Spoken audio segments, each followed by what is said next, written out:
maybe I feel like you're the other one that I can talk to about. It's nice. Just like in ways that like is either really nerdy or like so specific that there's no point in bringing it up to anyone else. No, yeah. You bring it up to anybody else, they're like, why does that matter? I don't care how the spacing looks. I don't care. But, you know, it's all about the details. And nobody really likes to talk about the details. Yeah. They don't think it's important. It's so important. And it's not even just design, like, in graphic design, but also design in, like... Everything. I'm looking at the quote, sorry. And so, for example, I always notice it whenever bathrooms that have doors, if the way into the bathroom is a push door rather than a pull door. Because what doesn't make sense is that if you go into the bathroom with your hands unclean, you push the door, you go to the bathroom, wash your hands, then pull the door open. That doesn't, makes your hand dirty. Yeah. And so... I hate that. And I notice it every time because it's like, that's a design flaw. Mm-hmm. If everything was... Sorry, I can't find the actual quote. It's fine. But if everything was designed properly with bathroom doors, they would all be just put like a swing door, right? I mean, I get the whole, you know, one room kind of thing, like those stalls that like lock or whatever. But there needs to be some way. That's still to me like it can be a design flaw. Like, you know, you tell people hygiene, but you put the sink over here and the door's over here with the pull lever. There's no way for them to even try and dispose of a towel they're holding. I know that's like super granular detail, but it just proves how important designing everything is. It contributes to stuff. Yeah. For example, in the Life Church bathrooms, those are fine. Because they don't have a door. Yeah, but not about the doors. But I don't know if the women's restroom. I don't know if the women's restroom has it, but the men's restroom has a bowl of mints by the sink. We do. We also have lady things. But it's weird because the bowl of mints is in between the sinks rather than on the way out, because if I wash my hands, then dry them, I have to go back for the mints. I'm not going to reach into the bowl with my wet hands. It's kind of like the whole thing that, you know, if you're at a bar and you reach into a bowl of peanuts, that's like got some of the most germs ever. It's not very well planned. Well, that, but like, if I grab a mint before I've washed my hands, that's gross. Yeah. If I grab the mint after I wash my hands are wet.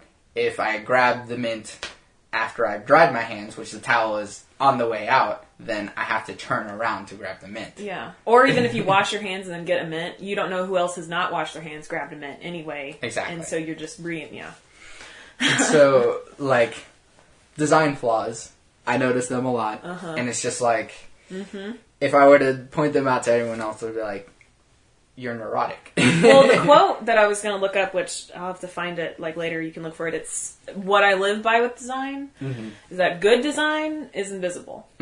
But when design is bad, you see it everywhere. Yeah. And people are like, well, that doesn't make sense. And it's like, no, it does, because good design is meant to be invisible, because you are literally just trying to get the job done with stuff like, you know, engineer and design kind of things, architectural design. You need it to be out of the way, right? Or it can also be appreciated in an artistic manner. If it's a visual communication thing, you just need to communicate your point. But if it's badly communicated, you'll focus on everything else but the point. Exactly. So, and then some design is bad enough to the point to where it communicates the opposite of what it's intended. Like funeral flyers that are in Comic Sans. I have seen them before. Comic Sans does not belong anywhere except on the backpack of your child in elementary school. Comic Sans. Maybe. Comic Sans belongs in comic books. That's fine. That's literally what it was for. It's I've seen it on funeral arrangements and flyers for like churches, and it just makes me sad. And Sable gets annoyed with me about it, but like I always point out papyrus. Oh, me too. Just because like it's frustrating. It's also in a lot of movie posters, which is funny. So, like, you put millions and billions of dollars into a movie, and you can't have the poster designed well. Yeah. All of them look the same. You can always tell what kind of movie this is going to be based on how it's designed. And so there is, like, an extent to which, like, design is invisible, or if it is visible, like, I guess maybe for someone as, I guess, like, picky about design, like we are, like, we do notice the good design because we noticed how not noticeable it was, you know? Yeah, because it's not in the way you can just appreciate that. Yeah. And so, like, the way that we design web pages or graphic design or just, like, a poster in general is meant to, like, draw your eye in a certain direction or, like, have you, like, grocery stores, for example. There's, like, you know, the random junk that you don't want in the front so that you buy that or you grab that. The bread and nuts in the back, so you go to the back and work your way up. Yep. See anything else along the way? Yeah, that's a design thing for, like, store owners to buy more things. And you don't notice it because, as a customer, you're just like, oh, cool, this thing's on sale, I'll buy that, you know? And then we just get trapped in, like, the One of my teachers, which I explained in the podcast we just did, Amy Johnson, very influential professor throughout college, my first professor ever experienced. She has this great quote where it's like, I believe it was her, it could have been somebody else, but she always said this, where design is board games and mind control. So I always love that because I was like, what does that mean? And I finally gave it what it means. Like, you have to kind of play a game to figure out the best way to control your audience and the minds of the people to either persuade them for something, against something, or to communicate an idea, or, you know, as simple as the grocery store thing where they're not even thinking about it, they're just controlled to go follow the way the design is. So it's fascinating. And I always geek out about that kind of stuff. Yeah. But, like, at the same time, design is also a tool. It doesn't necessarily have to do good or do bad. Depending on your point of view, the whole grocery store thing is a bad thing. But if you're a store owner, that's a very good thing. We had an interview with Maynard James Keenan, who's the lead singer of Tool, at school. Oh, wow. Your rock school. Yeah. And he had said that he worked at some pet stores, and he applied that principle to the pet store by putting the dog food in the back of the pet store. Oh, man. Did it work? Well, yeah. He got promoted. Instead of being, like, cleaning crap out of bird cages, he, you know, became, like, a manager and... Wow, yeah. So stuff like that, but, like, at the same time, there's design that kind of has an ill intent. Stuff like propaganda. But it's effective. Yeah. So, if you will allow me to get political. Sure. Forewarning, I can be rather apathetic politically, that's just... go for it. But, like, the way that Donald Trump's campaign is just fueled by just good feelings, in a way, rather than being fueled by the actual things that he might do. And so, like, in good the way... for some people. Yeah. But the slogan, like, Make America Great Again, all his stuff is in, like, red, white, and blue, and, like, mostly blue, obviously, because Republican, but... well, red? Red? Blue? Red. I don't even know. Blue know. is usually Democrat, right? Whatever. Sure. I'm wrong. Okay. Red's alarming, so... Okay, yeah, so... Makes sense for his stuff.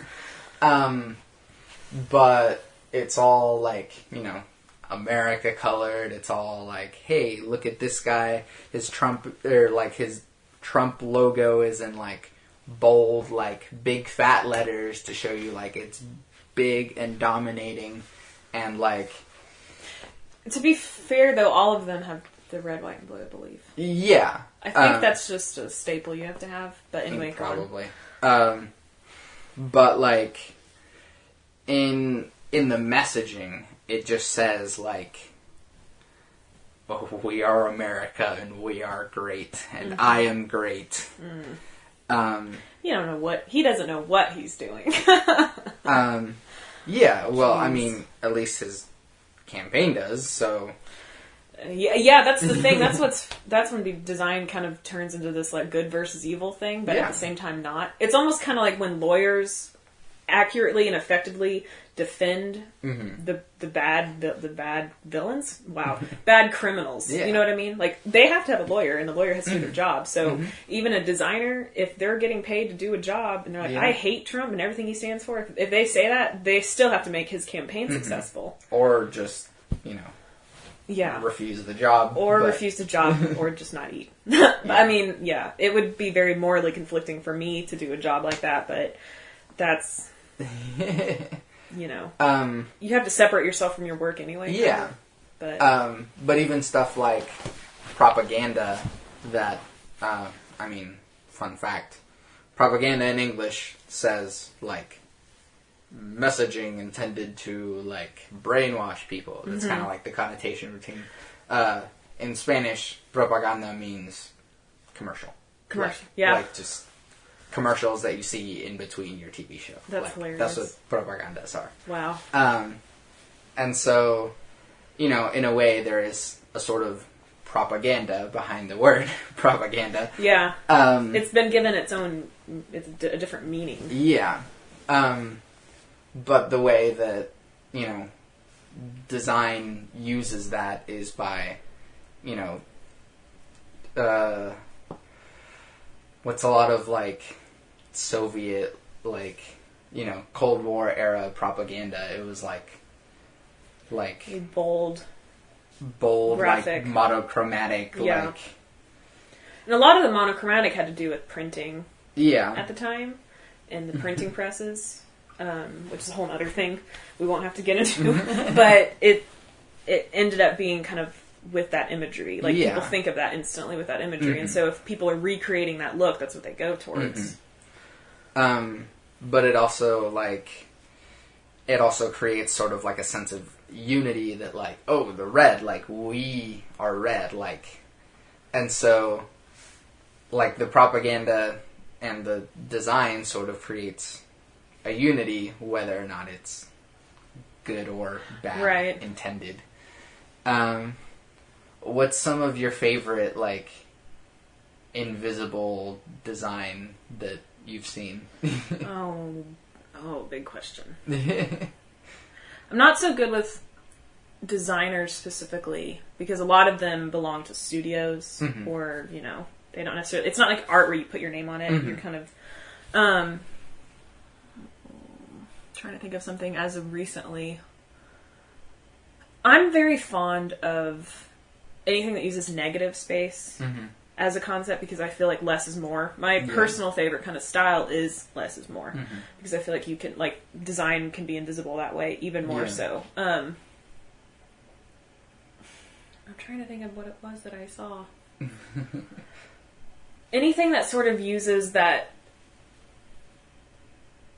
sort of negative space feel to promote, like, emptiness or discontentment. I've seen that used a lot in things. I can't name anything specifically. Or it's seen as, like, encompassing this figure or whatever in a grand scale. Yeah. So anything that's not very specific. This is great radio, right? Yeah. Anything that's super specific, but in general, my eye is immediately caught by something that has a lot of negative space, because I'm like, why are they using this? And if it makes sense to why they're using it, I'm pretty sold. If it doesn't, I'm just like, they just didn't know what to put there. They didn't know how to design it, so they made it minimal. That's not always the answer. And a lot of propaganda used kind of minimalism and negative space as well to be effective, but a lot of that was kind of busy. So I'll probably think of like 20 things that's fine. after all of it. earlier you had mentioned like memes and stuff. Oh gosh, like, yeah. For whatever reason, like, why are memes popular? For me, Yeah. I'm such a visual person that sometimes I can only convey things visually. It's weird because I also like the written word. So those two together work because it's like the words on top of pictures, even though it's, not the best designed thing. I read something recently where people are saying memes are becoming like the political cartoon almost. Like as soon as something happens, there's usually a meme of it, right? And about anything. About anything. What was it? The guy with the Miss Universe pageant? What was his name? Steve Harvey. Steve Harvey. There was memes with him everywhere, like a day after that happened. Yeah. So it's kind of interesting how everybody uses visual imagery to some extent to express and communicate. It's interesting, though, that they usually just stop at that and they don't try and, like, push it further to have it communicate well. Yeah. Why is it that... Okay, so, like, you are, like, your job is graphic design. Yes. But, like, most of the internet nowadays is, like, these terrible images that have been, like, degraded because they're like, snapshots of snapshots of snapshots. And then, like... Why is it still popular? Like, do people not care? People don't care, yeah. People don't care. I mean, we're in this DIY mode, right? Yeah. Where it's like, I can do it myself. I'm going to go on Pinterest. I'm going to look up something. Yeah. I'm going to use this template. I'm going to use Squarespace. Like, nothing against Squarespace. Putting that on the record. I use Squarespace too. Yeah, Squarespace, you're awesome. But that kind of stuff, whether it's helpful or not, or good or not, it makes it very easy for just anybody to pursue that and not go to trained professionals. That sounds really high and mighty, but I'm going to put that out there because I'm professional. Yeah. So, and it kind of takes that job from them, so it's not there. But also, to be fair, it's expensive to pay for a thing to be made to look nice. Yeah. When you don't even know if the thing you're designing this thing for is going to work, like a business. Like, I want to put a ton of money into a company to make a logo and identity for me. And what if your business fails? That's kind of wasted money. So I think but at the same time, people don't invest that and their business fails because they didn't have an identity. Yeah. It's a dog-eat-dog kind of cycle. If you don't invest in it, then you won't, you don't have anything there. So, but long story short, people don't care. They try and do it themselves, and it just gets more degraded. Yeah. They're also not open to critique.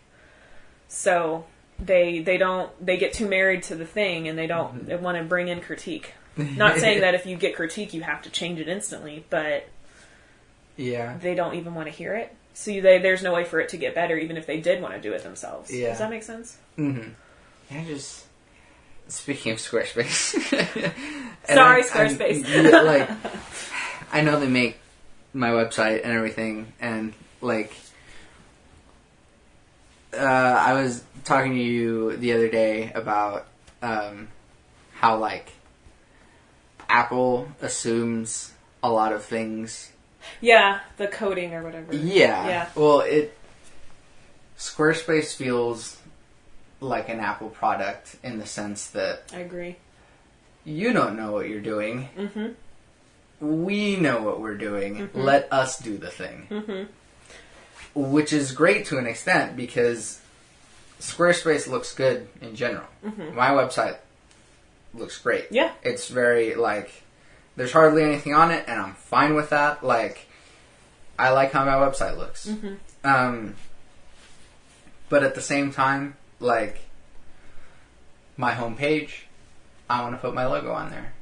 But I can't change the logo without changing the title. But the title is my name, so I have to put my logo with my name. But, like, I just want to have my logo. Yeah. And so in that same way, like, Squarespace is like an Apple product where it's like, we think we know what's best. This is what's best. Yeah. Which it may not always be. Yeah. That's the thing. Each human being has a different take on design and what they want. And I believe everybody, if they really apply themselves, could be amazing designers, because it's I think it's ingrained in us too, because we want things to be visually communicated well. Yeah.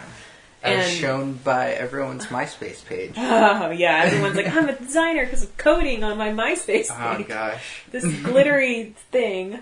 Oh, I put this text box that can scroll. Yeah. It took me 20 hours to do. Not really. No, but you just copy and paste the code. Yeah, I mean, that's how you really do it. But, I mean, that's what's funny is, like, even though designers, you always see them using Macs, they would never use, the real designers never use template-based stuff. They'd learn coding and web design, because that totally opens them up for any possibility. I've seen unbelievably beautiful websites that are so unique. I don't even know how they got there, but it's all through coding, man. Yeah. And, yeah. So, how do you feel about the whole, like, for example, a lot of people really enjoy Minecraft because there's so much to do, and they just have these endless possibilities. A lot of other people are really bored with Minecraft just because they're presented with this giant sandbox, and they're like, I don't know what to do. Yeah. Like, how do I... Yeah, how do you feel about, like, are you more... You enjoy the sandbox, or do you want a little bit of limitation to help guide you along? I think it's hard to explain because I'm kind of a mixture of both. I think my practical side is there needs to be limitation. And you can still, but at the same time, you're given a limitation, but then you creatively know how to break that limitation. It's all about knowing the rules and knowing how you can break them. Yeah. In an accurate way, in a good way. Yeah. That's what you know, it's similar to, you know, this client comes to you and they give you this super open-minded concept. That's terrifying because they could literally deny everything or love anything you give them, and it may not be good. So that's when you start asking them for those rules and the limitations. And from there, you go outside of those and you have your sandbox. So with design, it's like, it's kind of less of like a sandbox, more of like you have these pillars helping you stay afloat, but you can go outside of that or under it or whatever. But you have to have that there, or else it just all, it's so vague. I think for me, like, yeah, it is a little bit of that as a person who isn't, I guess, by trade a designer, I like, you know, the limitation, like, oh, here, it's easy, you know, just do that. And, you know, some part of me is like, my website looks good. Yeah, it does look good. And then other parts of me are like, I wish I could do more. But I want to do this. Yeah. And I just want to, so like, I guess part of me just wants the sandbox to be a little more open, you know? Like, I'm not willing to dive into full Linux mode and just like... I'm not either. like, write code for my entire website, you know. In this moment, I can only use Squarespace. I was going to say Squaresoft. Wrong thing. But, like, there is going to be a time where I just go, look, Squarespace, you're pretty great. Thanks. I'll take it from here. Yeah. No, I agree. I mean, some things are, like I said, it's about having the sandbox, but you still have to have a boundary, but you don't want the boundary to be suffocating. You know, that's the opposite of the example I gave earlier, is if you have a client that comes to you and they are so specific about what they want, you're like, why am I designing it for you? I'm just the production artist at this point. I am not designing anything. Yeah. I'm just producing it. Yeah. That's what Squarespace has already designed it for you. You're just putting in the credentials and they're like, here it is. And some people are okay with that, but normally creative people like you and I and like almost all of our friends, we don't like those restrictions. We're like, well, what if we can do this? But Squarespace and other places, which they're great, they are limiting. Yeah. So like, well, what if you just do our thing? Yeah. That's why you signed up for us, right? Which is also why I would never ask you to design something for me, because I will be that annoying client and be like, can you just like move over, let me do I've been trained to work within that though. Trust you, I've dealt with every client under the sun. Yeah. Within college experience. Yeah. So it doesn't bother me. I can be like, nope, that won't look good. Like, Yeah. I'm not afraid to hurt people's feelings either. But it's also about, sometimes you have to show them what they want and then be like, this either looks good or it doesn't look good, and I'll show you what's better. Yeah. Sometimes we have to trust the client a little more and not be so cynical. Designers are naturally cynical, where we're like, ugh, you know, why do they want to change everything? But at some point, they're probably right. I mean, you can't be like, you know it all. So, which is why I'd rather just like ask you for advice rather than just be like, do this thing. Yeah. Just because I do want some control. I want the sandbox, but I also want the sandbox to end at some point. You want the tools in the sandbox given to you. That's, I mean, I look at those as the same. Yeah. I mean, if I like words, creative director kind of job would be awesome. Because that's when you're not really designing the stuff yourself, but you're helping kind of creatively direct people with options and ideas. So you're indirectly kind of designing. But, so when people come to me for critique, I kind of look at it that way. Like, oh, I can help creatively direct this for them. But it's cool to see how they take what I tell them and how they make it happen. Yeah. And if you want, I can like hand you a 22 if you're like... yeah. I'll just put it, slide it under the table. No. I mean, I'm not, I don't know. I'm like, if my friends come to me for stuff, like there's this awesome chart I'll have to send you a link to by, what's her name? Her name's Jennifer, words. I forgot her name. Anyway, Jessica Hish, something. Anyway, she created this chart, this flow chart of what work to take and what not to take. And her reasoning is hilarious. You can get the explicit version or the clean version. Basically, you with friends, there's certain routes you help or don't do their work. You pretty much always do work for your mom. Because her reasoning was, you know, she gave birth to you and you can't design her garage flyer, you know, garage sale flyer. So, I mean, with friends, it's like, you always need to be willing to help and critique. Because some people don't even want to take critique. So if people come to me for critique, I'm like, cool, I'll help you. I'll give you critique. Constructive. I'm glad I do music, because at least a lot of other people are like, nope, I don't know anything. Go for it. That sounds cool. Yeah, go ahead. It makes it's really nice when everybody's role in their skill and craft can be fulfilled by, it's not too much overlap. Like, sometimes it's bad if there's too much overlap. Like, I have a problem with wanting to try too many things that I'm not a total master at anything. Sometimes it's nice just to be like, you are a master at music. I can never understand that, so you go for it. I'm going to totally trust you. You know? I wish I was.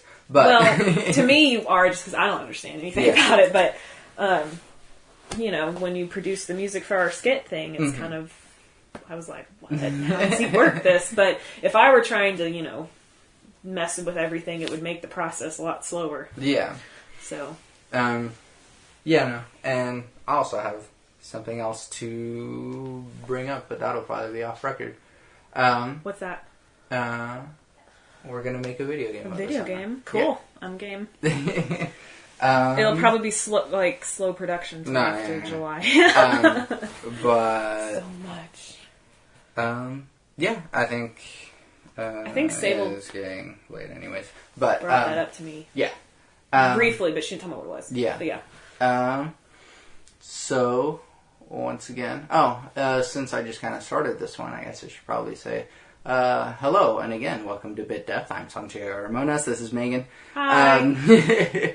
And once again, where can we find your things? My things. Photography is Shutter Blur Photography on Facebook, mainly, only. And then I'm on Twitter at Monarch __ star. I can't talk. That's okay. I guess my cosplay page, if they're interested in that kind of thing, is Monarch Star. My Instagram is Monarch Star. I'm not creative with names. No, I mean, it's good to have a consistent thing. It works and it's catchy. And other than that, I can't think of anything. Cool. I have a DeviantArt page from 2007 that no one should see. Don't do that. No. It's under a totally different name either, so you won't find me under Monarch Star. I can put it in the description. No. My MySpace is out there too in a ghost town. Nope, I deleted my MySpace. I probably should. Gone forever. It's great. It looks awful. You're not missing anything on MySpace. Y'all aren't either. Also, MySpace is just like a weird. That's what I was meaning. Yeah, it was designed weird. I'm like, how does this work? This does not work well. Yeah, and as I just now said, I'm Santiago Ramones. Twitter, Santiago R_music, and the same for Instagram. Santiago Ramones on SoundCloud, or you can find all those things on my website, santiagoramones.com. Long name. Yep. 8 letters in my first name, 7 letters in my last name. All your things that have Santiago R, I just read it as Santiago. Yeah. It's awesome, though. That's why I want to change it. You're like, oh, you just opened that wound. Yeah. No, it's fine. It's better than being called Santi. I don't like being called Santi. Takes notes. I'm just kidding. I won't do that. Yeah. Yeah, and I end each podcast by saying my 3 things.